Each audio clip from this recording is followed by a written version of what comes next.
Today's focus is on the fact that Daimler-Benz has elected to introduce what's called vaporware as a way to deal with the threat that's represented by the Tesla Semi. The second thing we do today is take another look at the fires being experienced by Walmart and maybe throw in a few more thoughts that have come out of what's been going on in this circumstance. And then finally, we do a wrap-up of China developments, sort of round two, because the way things are moving in China really puts Tesla in a great position. And we want to take an opportunity to really zero in on small and large developments there that we think are going to be significant for the company going forward. This is Greg for Tesla Fan Inside. Thanks once again for joining us. If this is your first time on our channel, please take time to like and subscribe. We'd also like to encourage you to make comments, etc. I'll avoid doing so until the end of our show, where we'll try to take questions because it distracts from our regular show, but we can see you saying hello and your comments. Please, special shout out to our Patreon supporters as well as our subscribers. Again, your subscriptions make a huge difference in the viability of our show, and we appreciate your doing so. I have to admit that if you guys haven't figured it out yet, I love business and love the process of how business works and continue to learn how it works and how to do it better. In the case of one of our biggest focuses of our show has been on trucking and what's happening there. As you probably know, Daimler-Benz, through various brands, Canter under their Mitsubishi partnership in Asia, and they have those vehicles around the world, including the United States. In the case of the United States, they own Freightliner, Detroit Diesel, as well as probably several other smaller companies that are not as big brands. In Europe, they operate under the Daimler-Benz brand name, but again, Canter, and they likely have other sub-brands to their company. So what's going on right now is that if you add up all the trucking that's done by Daimler Mercedes-Benz, it equals 40% market share globally when it comes to trucks.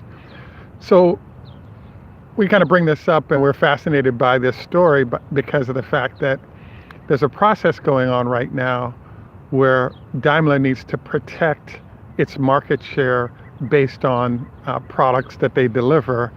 And when it comes to trucking and electric vehicles, Daimler was caught a little flat-footed by Tesla's arrival. And so they've gone into different processes designed to address their, I want to say, poor competitive position. So this is a slight digression, but I wanted to point out something that I just love or find interesting about business. So we're in the Washington, D.C. area. A friend of mine called me up, this was 2 years ago, and said to me he had a good buddy of his that had a really terrific drink product and wanted to get that product distributed broadly, and he was trying to raise a little money to do so. And my response to him was, look, you've got a situation there where this gentleman probably has a really good product for you guys to try out. The issue you have is something called slotting fees, and what that means is that if you go into a grocery store and you see where Coca-Cola is, Coca-Cola every month pays that grocer a certain amount of money for that space. And so does Pepsi, and so does all the big brands. So that's why it is that when you walk into a grocery store, you don't randomly see very small brands that are not paying, that can't and don't have the money to place plotting fees in those stores. So any of you who have great drink idea products, note this, because you can't put anything on that shelf unless you're paying a very large fee to, in essence, buy the space before you have product that comes through there. Now, the reason I digress to slotting fees is just the fact that for every industry, there are, by default, what you want to call slotting fees, and it can include the fact that how many customers are out there that are driving regular cars that have been watching the development of Mercedes-Benz cars and rich people driving them for a long time. And so their lives have been planned out in terms of a BMW or a Mercedes at a sort of a later time in life. and they're waiting for that opportunity. So you almost have a slotting fee of mind share that these companies have for certain customers. When it comes to trucks, we kind of have a similar concept going of slotting fees, where in fact Daimler-Benz, because of all the global brands they have under their trucking umbrella, have a set slot of not only, there's a sense of how well Freightliner and their East Cascadia, or how well e-Actos or the Actos products in Europe have been working. And all those customer relationships can be really challenging to break up when it comes to new ideas, new products, etc. So this brings us up to our discussion about what's going on with Tesla, and the fact that one of the things that can happen is that in Silicon Valley, we have a concept called the 10x rule. And what it means is that if you have a customer relationship, one of your goals is you want to offer 10 times the value to that customer versus what they have currently. And the reason you have to do that is because, be it slotting fees, or be it a long-term relationship, or be it the fact that the customer knows those products well, you have to offer enough value to separate the customer from their current customer solution and move them on to another one.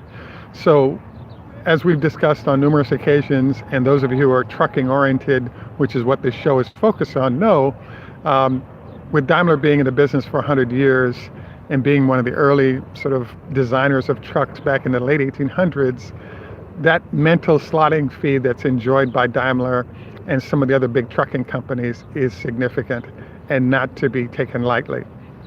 So the question is how you separate them in that relationship, and the answer is that when you have an industry where trucking, like a lot of other businesses, operates on very minute differences in capabilities.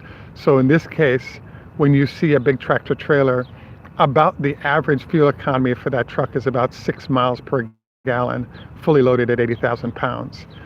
When it comes to dealing with a Tesla vehicle, the semi, we're facing a truck, in theory now, that's operating at approximately 20 miles a gallon. When you buy electricity, put it into the truck, that's about the difference in costs. So there have been many experiments going on, especially by big shippers like Walmart, et cetera, to figure out, is there a way that we can solve this, get after the cost element of what's happening sort of in certain areas. So in this case, you could argue it doesn't matter if you have a 20 mile per gallon truck that's represented by a Tesla electric vehicle, because in theory, when you look at all the labor, the cost, the list of costs, you have labor costs, you have insurance, you have tires, there are all these other fees associated. The fuel side of the party / maintenance of the vehicle is probably in that 45% of the overall cost of a truck. The key to it, though, is when you bake in things like, for an electric vehicle, you don't have emissions. All of a sudden, if literally right now, Tesla could, in theory, shut down all other customers for trucks and only focus globally on port facilities that want to move to emissions free, and they could sell all they could produce for 2 or 3 years with no other customers buying. Now we know that the list of customers is probably 50 deep for the early runs of the trucks from Tesla, but it not only includes port facilities, but there are also port entities like California that are paying fees to try to move into the distribution system of everyday trucks making deliveries to stores, etc., into electric, because they're trying to reduce emissions, particularly in highly polluted areas like California. So this is a long run into our discussion of our Daimler, because in the software industry, there's a concept that was developed called vaporware. What vaporware is about is that if you have a competitor that enters the space and they're doing an excellent job and represent a threat to your business, one way to potentially prevent customers from leaving is to simply create something called vaporware, where it's not a real product, but it's kind of okay, and it allows you in essence to sort of try to preserve your customer relationship until you can actually deliver a product that's competitive and move on from there. The example we want to present in this case is that it was just announced that Daimler had delivered two e-Cascadia electric Freightliner trucks to their partner Penske, and those vehicles would be used in the Port of Los Angeles as early test vehicles of what Daimler is going to be doing in the future when it comes to electric vehicles. Now, we've done a lot of digging about how the numbers work out on this vehicle, and some of the specs that we came up with were, number one, because the Port of Los Angeles is providing $40 million to this effort to encourage electric and even hydrogen vehicles. They're actually involved with Toyota in bringing hydrogen in as a possible solution as well. So you have this situation going where the cost of those trucks right now, based on the cost of the battery packs they're hauling, is in excess of $400,000 per truck. Number two is that the trucks that are being delivered are, I want to say, range constrained. Because 80,000 pounds is allowed on the roads, in theory, you could actually run a 150,000 pound truck on the docks within the gates of the Port of Los Angeles or Long Beach. But if you're running a battery pack where the truck and pack are 50,000, 55,000 pounds, these trucks are really not spec'd out, in meaning that the trucks really can't carry enough freight currently in their configuration to actually be viable on the roads, or be viable in terms of the ratio of freight that they're able to move against how much the vehicle actually weighs. So one of the ways you could sort of go backwards is we actually had a show about this. When Tesla initially announced their truck, there was a really sharp professor at Carnegie Mellon University that did the background data, and what he determined was that when you look at the battery packs necessary to have any decent range, call it 250 to 300 miles, the pack size that was required for that was between 50 and 60,000 pounds. So once you added the front of the truck on, there was really not enough freight that you could carry to make the equation work. So hence, it was concluded there was no way that Tesla's Semi would work, and so therefore Elon Musk was joking. Then Elon and Tesla delivered the 2170 version of a truck that actually has been moving around, as you've seen all the photos, and it didn't have the handicap of the weight issue totally. To some extent it does. If you'll notice, the silver truck actually has a bigger battery pack but carries less freight, and the red truck actually will carry a full complement of freight, but we actually think they had to chop down the battery pack and the weight of the pack in order to address that. Nonetheless, we've seen photos of trucks making deliveries, and the trend that we've seen is a reticence to see what the freight and what the weight of that freight might be in the electric space.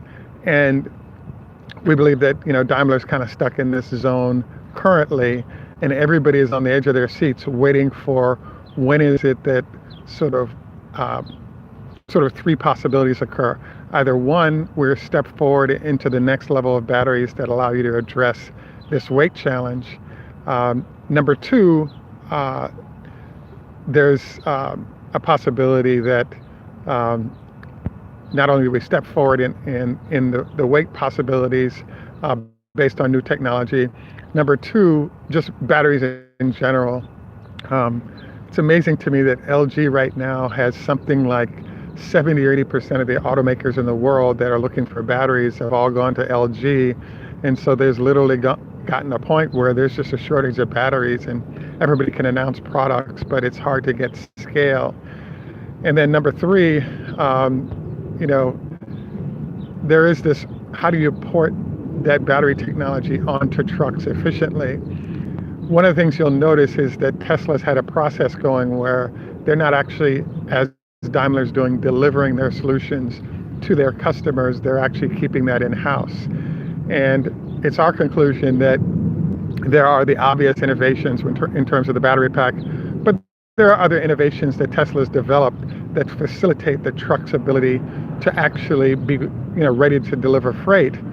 And our sense of things from Tesla is that what's going to happen is we're going to end up with a heavy truck production volume within Tesla, and that way, as soon as they deliver vehicles, the front people in the line, being Daimler and others, are going to try to buy 5 or 10 of these trucks from the early adopters and then pull them apart so they can replicate as much as possible what's going on there.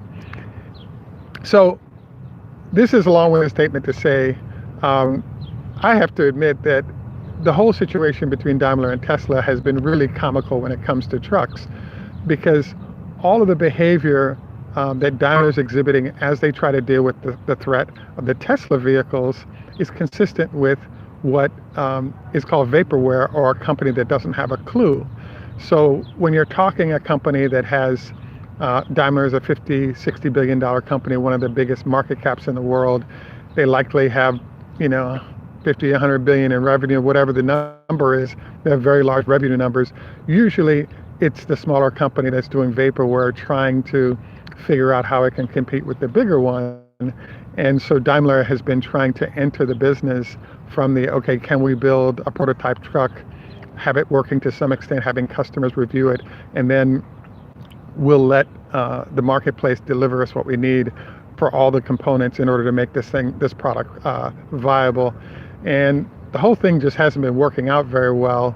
So I actually think that the process that Daimler's been using is a little bit of the insult of the intelligence of truckers, of everybody, because I think a far better move for those guys to do is, instead of announcing we're delivering 2 trucks to a partner, so this means we're selling trucks ahead of Tesla, and then the news reports pop up that say, wow, isn't it great that Daimler's gotten these trucks out? I don't know if you noticed this, but around the world, Daimler probably builds 200 trucks a day of all types. So saying that you've built 2 trucks in 2.5 years and that's going to customers, I just think that's an embarrassment to the company. And not only that, one of my true measures as well as are these entities viable or they're playing games, is where some people are trying to get big headlines as they make these announcements. Other people are quietly delivering solutions, and you kind of have to track them down to figure out what's happening with their solution, because the marketplace recognizes where the real value is. And so that's sort of our assessment of kind of what this party looks like with Tesla and its battle with Daimler. Daimler's trying. They have to try because they have a lot of business at stake if they don't. I think that the process they're doing of throwing a bunch of announcements out there without anything heavy duty available for customers to purchase, I just think that's an insult to the intelligence of buyers, and it's beneath the company, beneath a company with Daimler's reputation. So we actually look forward to those guys, stopping with the vaporware plan and just, deliver a product, show that it works in terms of servicing customer needs in a reasonable fashion, and let's get on with it, because you're trying to preserve the space so that you don't lose those customers, and it's an important market for you. We already know that, but come on now, this is getting quite dumb and ridiculous. On the flip side of this, when is Tesla going to hire a manufacturing partner so they can ship the trucks out and have a limited number of battery packs taken out of the Model 3 line and just thrown onto the trucks, so we can actually see a nice move into trucks start occurring? We'll see what happens there. Speaking of batteries, another piece of news that just popped up is that Tesla is actually going to be using LG batteries to help get started with the production for the Chinese plant. And this seemed kind of strange to us because it's a good idea for them to have batteries. And the question has been out there, where do you get batteries from if you're short on batteries for the current Model 3 production, as well as for the packs, the garage charging packs, etc. Where are you going to get batteries from? And the answer is coming up that they've signed a deal with LG to be part of their battery solution. There's an open question we don't have the answer for, and that open question is, how in the world is Tesla going to stay ahead of LG in battery technology if they actually give their battery techniques to LG, buy batteries from them, and put them in Model 3s in China? That question hasn't been answered, but it was suggested yesterday in an article that LG is going to be the Tesla partner in that space, and we don't think it's a great idea.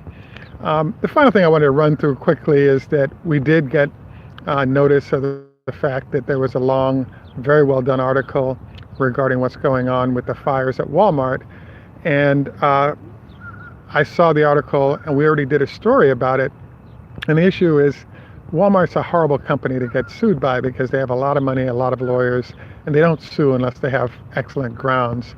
And it's pretty much confirmed that they have excellent grounds. So I really think this is a great situation where there needs to be a settlement, and therefore, we're done with this mess, and Walmart can get on to buying hundreds, if not thousands, of Tesla semis without there being bad blood between the two companies.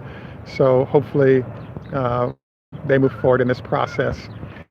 I will admit that we're a little battery challenged today. I hope you liked the view that we chose for our show. Look forward to any and all comments. Jerry, Dread, enough respect. Reminder, don't forget your 25 leg lifts per leg. Don't go to bed within 4 hours of eating, preferably if minimum 2 hours. And let's stay healthy and enjoy the day. Looking forward to any and all comments regarding our Daimler show. We're going to give you a little view on our way out here.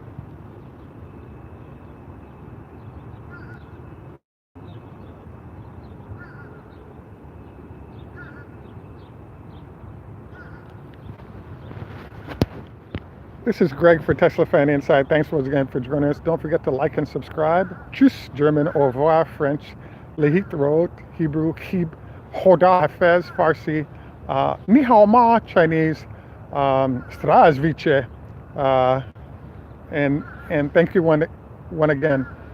Love to have your comments at the end, Jerry, so that everyone not on the live feed can get an opportunity to respond. Have a great day.